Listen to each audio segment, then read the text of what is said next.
그 사진이 계속 얼른거리는 거예요. 그때부터 탈북을 해야 되나? 이런 생각을 계속 하고 있었는데 그때 당시 탈북자가 너무 많이 생기니까 국경 전 지역에 철조망을 칠하는 김부자의 지시가 있었어요. 눈에 띄게 빨리 공사가 진행이 되는 거예요. 어느 날은 구덩이가 막 파져 있는데 또 어느 날 가면 기둥이 막 서 있는 거예요. 철조망을 치고 막 고압을 거기 이제 투입한다는 얘기도 있고 해서 이러다가 탈북 못할 수도 있겠다.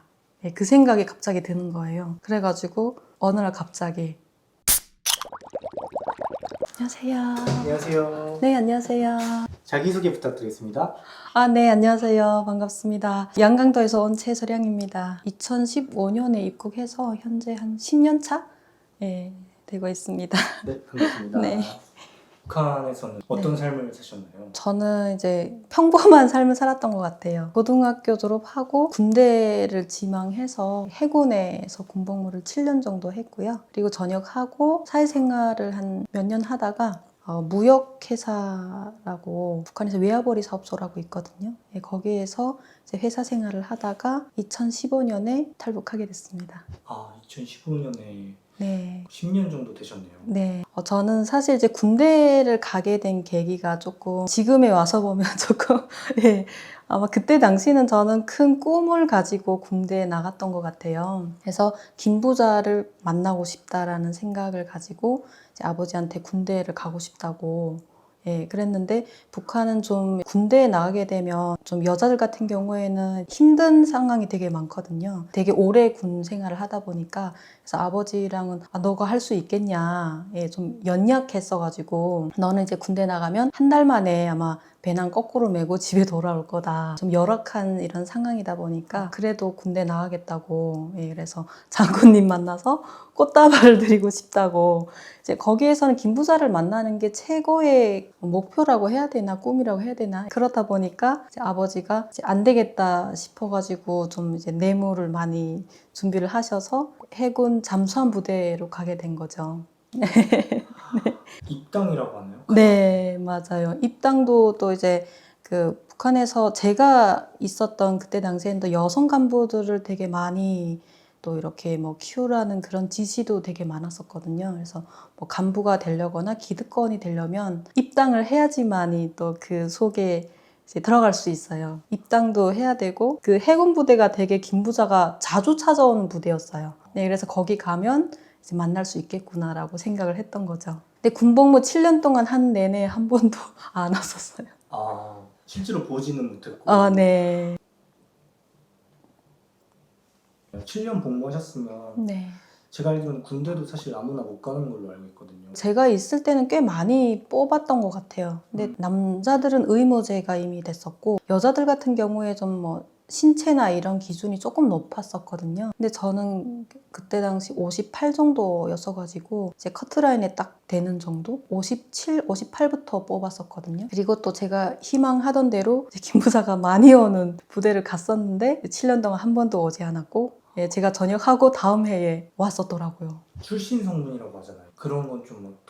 출신 성분은 괜찮았던 것 같아요. 저희 친척들, 외가, 친가가 다 고위직에 계시는 분들도 계셨고 입당도 좀 뭐 신원조회나 이런 거를 따로 받지 않고 신원조회를 한다라는 건 그 집에 뭔가 의심쩍은 그런 신분이 있다라는 거거든요. 뭐 한국에 친척이 왔다던가 아니면 행방불명이 됐다던가 근데 저는 그런 게 없이 입당을 했다라는 건 이미 뭐 가족 중에 이제 그런 분들이 있으니까 아무도 사회에 반하는 행위를 하는 사람이 없었다라는 거 말해주는 것 같아요. 그러면 탈북하게 된 계기가 있으실까요? 제가 군 생활할 때부터 이제 한국행이 되게 많다고 들었었어요. 제가 있던 지역이 신포지구였거든요. 배로 탈북하시는 분들도 꽤 많았었고 그리고 제대해서 전역해서 저희 고향에 오니까 또 국경 지역이었었거든요. 근데 꽤 한국에 갔다는 그런 소문들이 꽤 많이 들리더라고요. 저는 가겠다라고는 한 번도 생각을 해본 적은 없었어요. 국경에서 살다 보니까 녹화물이라던가 이런 거를 많이 접하게 되잖아요. 한국 드라마도 봤었고 저희가 또 보이부 쪽이랑 되게 좀 친하게 지냈어가지고 일반인들이 볼 수 없는 그 비디오 테이프라던가 USB 카드를 이렇게 빌려다가 보고 이랬어가지고 제가 그때 탈북하기 직전에 봤던 드라마가 상속자들이라는 드라마를 봤었거든요. 이민호 씨 나오는 드라마. 그걸 되게 재밌게 봤었어요. 그래서 좀 한국에 대한 그런 환상을 그때부터 조금 키워가기 시작했는데 저희 어머니랑 동생은 저보다 먼저 탈북을 할 결심을 하고 있었던 것 같아요. 근데 이런 거를 대놓고 얘기할 수 없으니까 자기만 품고 있다가 기회가 되니까 탈북을 하겠다라고 한 거죠. 동생이. 그래서 어머니랑 가족이 다 같이 원래 가려고 했었는데 그때까지도 저는 마음을 좀 다잡지 못해가지고 안 가겠다고. 그래서 저만 떨어지고 엄마랑 동생이 탈북을 먼저 했었어요. 그래서 그러다 보니까 이제 동생이 연락을 해올 거 아니에요. 그래서 저는 이제 그 지역이 국경 지역이다 보니까 밀수를 한국에서는 밀수한다고 하면 엄청난 범죄잖아요. 근데 북한에서는 되게 많은 사람들, 국경에 있는 사람들은 대부분 다 밀수를 해서 돈을 벌어서 먹고 살거든요. 이제 거래처를 만나러 중국에 갔었거든요. 갔는데 이제 전화를 하게 된 거죠. 동생이랑. 그래서 전화를 하니까 하나원 졸업해서 그 울산에 집을 받으셨더라고요, 어머니랑. 그래가지고 사진을 이렇게 보내오셨어요. 이제 북한에서 연락하게 되면 도청이 돼가지고 좀 위험할 수 있거든요. 그래서 중국에 넘어와서 하면 자유롭게 이제 하고 싶은 얘기를 다 할 수 있어요. 그래서 통화하는 과정에 사진을 받았는데 사진을 보니까 드라마나 이런 것들은 조금 꾸며진 이야기라고 좀 생각을 했었어요. 이런 거는 다 이제 작가가 쓴 이야기잖아요. 비치에서 찍은 사진이었거든요. 근데 동생이랑 엄마랑 선글라스를 끼고 약간 시스루 같은 그 수영복을 입으시고 되게 자유롭게 사진을 찍으셨더라고요. 근데 그 사진 한 장이 저한테는 그냥 사진이 아니었어요. 그 사진 하나에서 대한민국에서의 삶을 어느 정도 짐작할 수 있는 그런 사진이었던 거죠. 그때는 또 젊잖아요. 20대다 보니까 이런 것들이 북한에서는 모든 게 다 자유롭지 못해요. 뭐 머리라던가 패션 스타일이라던가 이런 것들이 다 단속을 많이 당하거든요. 근데 이제 그 사진을 보면서 한국에 가면 옷도 자유롭게 입을 수 있구나. 그리고 동생이 염색도 했더라고요. 북한에서 노란 머리 염색하면 단속당하거든요. 그래가지고 염색도 할 수 있겠구나. 그리고 머리를 기르는 걸 저는 되게 좋아했는데 장발머리를 또 단속을 해요. 자본주의 날라리 풍이라고 해가지고 머리도 좀 자유롭게 기르고 싶고 그날부터 계속 집에 가서 그 사진이 계속 얼른거리는 거예요. 그때부터 탈북을 해야 되나? 이런 생각을 계속 하고 있었는데 그때 당시 탈북자가 너무 많이 생기니까 국경 전 지역에 철조망을 칠하는 김부자의 지시가 있었어요. 눈에 띄게 빨리 공사가 진행이 되는 거예요. 어느 날은 구덩이가 막 파져 있는데 또 어느 날 가면 기둥이 막 서 있는 거예요. 철조망을 치고 막 고압을 거기 이제 투입한다는 얘기도 있고 해서 이러다가 탈북 못할 수도 있겠다. 그 생각이 갑자기 드는 거예요. 그래가지고 어느 날 갑자기 전날 이제 탈북해야 되겠다는 생각을 하고 저랑 또 탈북을 하고 싶어 하시는 분이 또 있었어요. 빨리 가자고 막 엄청 저한테 또 막 매일 와가지고 가자고 하셔가지고 그럼 알았다고 가자고 했는데 그 다음날 짐을 싸가지고 저희 집에 온 거예요. 저는 그날 가자는 얘기를 안 했거든요. 알았다고 생각해 보겠다고 했는데 이제 그분이 오셔가지고 계란도 삶아가지고 오셨더라고요. 그래서 웬 계란을 삶아가지고 왔냐고 했더니 그 북한에는 약간 불법적인 일을 하게 되면 계란을 먹으면은 그 들키지 않는다는 징크스가 있거든요. 그래서 계란을 먹고 길을 떠나면 걸리지 않고 바로 이제 갈 수 있다.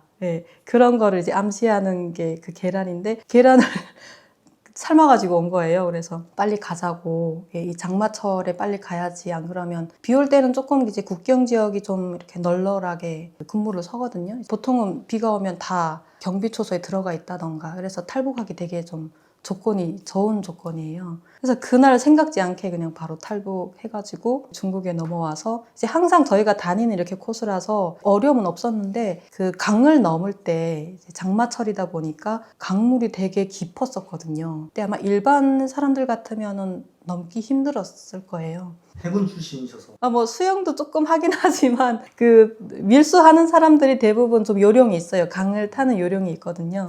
그래서 이제 강을 그냥 이렇게 직선으로 넘어가려고 하면 넘어져요. 물살을 따라서 이렇게 천천히 쓸려 내려오면서 이렇게 넘어가야 되거든요.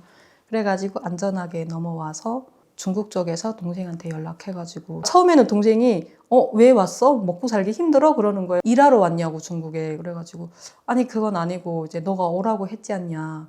근데 제가 안 간다고 했었거든요. 이제 갑자기 왔으니 그 동생이 그때 뭐 브로커나 이런 것도 다 준비된 것도 아니고 그래서 산에서 조금 기다리고 있는데 동생이 또 브로커를 어떻게 연결해가지고 브로커랑 연락을 해서 그다음부터는 예, 조금 안전하게 왔던 것 같아요. 중국, 라오스, 태국 이렇게 해서 오신 거예요? 네, 저희는 중국, 베트남, 라오스. 예, 라오스 대사관에 경유해서 한 40일인가? 예, 그 정도 있다가 대한민국에 오게 된 거죠. 태국은 안 가시고? 네, 저희는 태국이 아니었어요. 국정원에서 네. 가장 처음에 어떤 걸 드셨나요? 국정원에서 원내 식당이 따로 있더라고요. 군인들 주는 식판? 예, 그런데 이제 가가지고 이렇게 줄을 서 있으면 거기 식당에서 배식하는 그 이모님들이 계세요. 그래서 이렇게 들고 있으면 밥 먼저 주시고 그리고 또 이렇게 옆에 가면 반찬 주시고 그리고 또 이쪽으로 가면 이제 국 주시거든요. 예, 근데 되게 잘 나오더라고요. 그래서 깜짝 놀랐어요.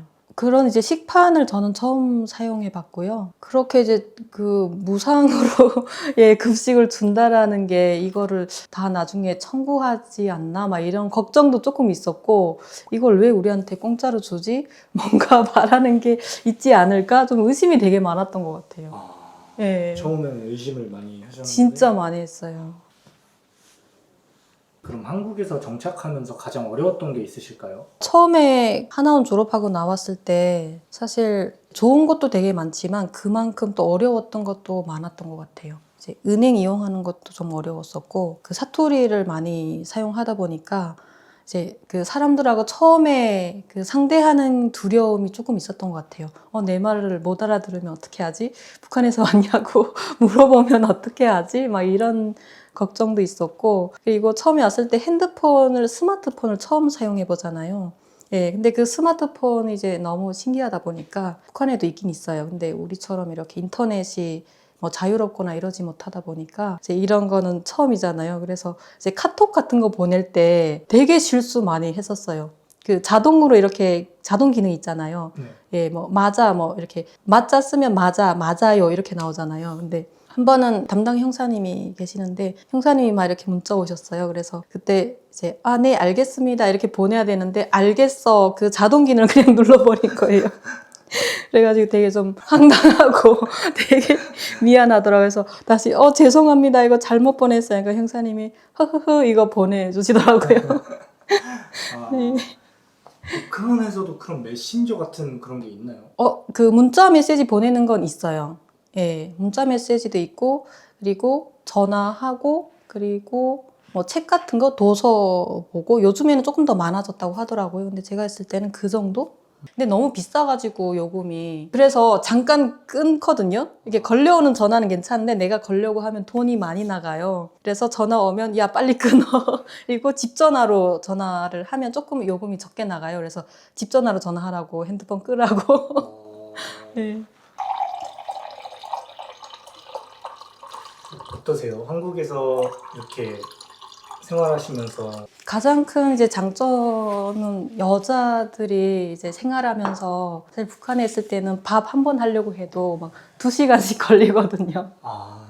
근데 이제 한국에 와서는 이제 식사 준비하는데 밥도 알아서 밥솥이 다 해주고 세탁도 세탁기가 알아서 다 해주고 이제 모든 게 그냥 손만 까딱 눌리면 다 알아서 해주니까 이런 것들이 되게 편하고 가끔씩 꿈인가 자고 일어났을 때는 가끔 이제 눈을 딱 떴잖아요. 그럼 이게 한국이구나. 근데 북한에 있는 꿈도 되게 자주 꿔요. 실감이 나지 않을 때도 가끔 있고 정말 일상의 꿈만 같죠. 그 생수도 한국에서는 이제 정수기를 사용하잖아요. 근데 제가 생활할 때는 뭐 지역마다 조금 차이는 있겠지만 저희는 이제 수도가 나오긴 해요. 근데 이제 보통은 길어서 먹거나 보통은 다 지방은 거의 많이 길어서 먹는 것 같아요. 그리고 그 물 나오는 시간을 또 기다려야 돼요. 이제 전기가 정상적으로 오지 않잖아요. 그래서 물이 몇 시부터 뭐 오후 2시부터 4시까지는 그 1지구가 물이 나와요. 그리고 뭐 3시부터 4시까지는 2지구. 예, 그 시간에는 무조건 집에 사람이 있어야 돼요. 물을 다 이제 채워 넣는 거죠. 동네 사람들도 마주치고 이러면서 얼굴도 다 익히고 그런가요? 거의 태어나서부터 그 동네에서 살기 때문에 그 동네 사람들은 모르는 사람이 없습니다. 다 알아요. 네. 한국에서는 옆집 사람들 잘 모르잖아요. 그쵸. 네, 옆집도 모르고, 뭐, 이웃을 사실 잘 모르고 사는 게 많은 것 같더라고요. 평양은 또 아니라고 들었어요. 옆집 사람을 모른다고 하더라고요. 근데 저는 지방에 살면서 그게 가능해? 이렇게 생각했는데 한국에 와서 보니까 그럴 수 있겠다. 약간 맨날 저러고 자요. 여기가 아파트잖아요. 북한에서는 어떤 집에 사셨나요? 저희는 개인주택에 살았습니다. 거기는 땅집이라고 하거든요. 땅에 그냥 이렇게 보통은 지방은 개인주택이거나 이제 아파트라고 해도 3층, 4층? 이제 저희 그 해산에 제일 높은 아파트가 7층, 8층이었던 것 같아요. 그래서 그 아파트 이름이 7호동, 8호동 아파트라고 그 지역에서는 제일 랜드마크 같은 잘 사는 그런 동네였었거든요. 북한은 그 집이 주소 같은 게 네. 인민반 뭐 이렇게 얘기하나요? 맞아요. 어느 구, 뭐 삼지연고, 어느 구, 몇 반. 보이부 사람들도 옆집에서 살 수도 있고 그런데 네. 모른다고 하더라고요. 잘 모르나요? 보이부인 걸 그 사람. 그 보이부에서 이제 비밀 그런 활동이라고 해야 되나요? 쉽게 말하면 좀 보이부를 도와달라 이렇게 하는 거죠. 그 옆집에 누구 살아요. 예를 들면 제가 어머니랑 동생이 왔잖아요. 그럼 옆집한테 임무를 주겠죠. 이제 좀 감시를 해라. 예. 혹시 저도 갈 수 있으니까. 북한에서는 네. 이런 보안 시스템이 잘 안 돼 있잖아요. 그쵸. 예, 거의 뭐 일반인들은 보안이라는 그런 말을 이제 감시는 받지만 나를 보호하는 그런 시설이나 장치는 거의 없다고 보시면 돼요. 누가 왔는지 알기가 쉽지가 않겠네요. 그쵸. 보통은 사람이 오면 문을 두드려요. 그러면 문을 열거나 아니면은 이제 유리창으로 먼저 보죠. 이렇게, 보이부 사람 아니야? 이제 한국 드라마 보다가 누구 왔지? 그러니까 문을 먼저 열지 않고, 그리고 보이부 사람 왔으면 빨리 끄고 치워라 이렇게 하고 문을 열어주거나. 네. 항상 문을 걸고 있어요. 강아지 키우시나 봐요. 네. 두 마리가 맞아요. 두 있는데. 마리. 네. 북한에서는 강아지를 대부분은 집에서 안 키우죠. 네. 보통은 이제 그 도시에서 사시는 분들 중에 되게 잘 사시는 분들은 애완용을 기르거든요. 근데 일반인들은 애완용을 기를 생각을 거의 못 하죠. 애완 그거잖아요. 네, 맞아요. 항상 이제 외출하거나 일하러 나가면 이제 강아지가 집에서 어떻게 하는지 또 위험한 상황은 없는지 보이부에 가거나 조사를 받으러 가거나 깜방에는 있다고 들었어요. 그런데 가야지만이 볼 수 있는 게 CCTV죠. 북한에서는 사람 대우를 못 받는데 한국에서는 강아지들도 사람 대우를 거의 받고 있잖아요. 네, 그래서 제가 맨날 엄마한테 개편한 세상이라고. 강아지가 이제 간식도 있고, 이제 강아지 옷도 있잖아요. 그리고 저희는 지금은 치웠지만 강아지 유모차도 있거든요. 그래가지고 엄마랑 맨날 얘기할 때 이제 북한 얘기를 되게 많이 해요. 너희 북한에 있으면 지금 아마 없을 거야. 이렇게 하면서. 말 안 들으면 북한에 한 달 갔다 올래? 이러고. 한국에 처음 왔을 때 어떤 일부터 하셨을까요? 처음에 왔을 때 제가 북한에서 해군에 있었잖아요. 근데 한국에 해군 출신이 많지 않더라고요. 그래서 인터뷰를 되게 많이 했었어요. 일본, 미국, 한국 국방부 쪽에서 많이 이제 인터뷰를 했었고, 뭐 이제 언론 단체에서도 인터뷰를 되게 많이 했어서 그런 걸로도 이제 용돈벌이를 하고, 그 다음에 이제 강의하고 이제 채널이 방송 시작했었고, 그리고 강의를 쭉 이제 하다가 이제 최근에 학업 때문에 강의를 그만두고 학업은 이미 이제 끝났습니다. 요즘은 이제 봉사활동을 조금씩 하고 있어요. 그래서 남북하나재단에서 진행하는 그런 이제 소모임 활동인데 어제 북한 이탈 주민의 날이었잖아요. 네. 북한은 보통 행사라고 하면 김씨에 관련된 그런 행사들이 기본이거든요. 근데 이제 한국에 와서 북한 이탈 주민이 엄청 많진 않잖아요. 근데 이런 북한 이탈 주민의 날이 그 지정됐을 때부터 소수지만 이런 이제 목소리를 낼 수 있고 또 정체성을 알 수 있는 기회잖아요. 그래서 너무 이런 것도 좋은 것 같아요. 오늘 이제 촬영을 또 이렇게 이제 하면서 사실 고향에 대한 이야기를 많이 나눴잖아요. 제가 한국에 와서 자유대한민국에 이렇게 살고 있으면서 이 순간도 너무 축복받은 삶이라고 생각합니다. 그리고 이제 부족하지만 제 이야기를 또 이렇게 알릴 수 있잖아요. 또 이런 걸 보면서 한국은 분명히 기회의 땅이다. 뭘 하면 좋을까에 많이 생각하다가 유튜브를 이제 용기가 안 났었는데 예, 또 이렇게 이제 동기부여를 주셔서 시작하려고 합니다. 유튜브 채널 이름은 어떤 걸로 하실 예정이세요? 이제 서량 TV 예, 이렇게 생각하고 있습니다. 감사합니다. 네, 감사합니다.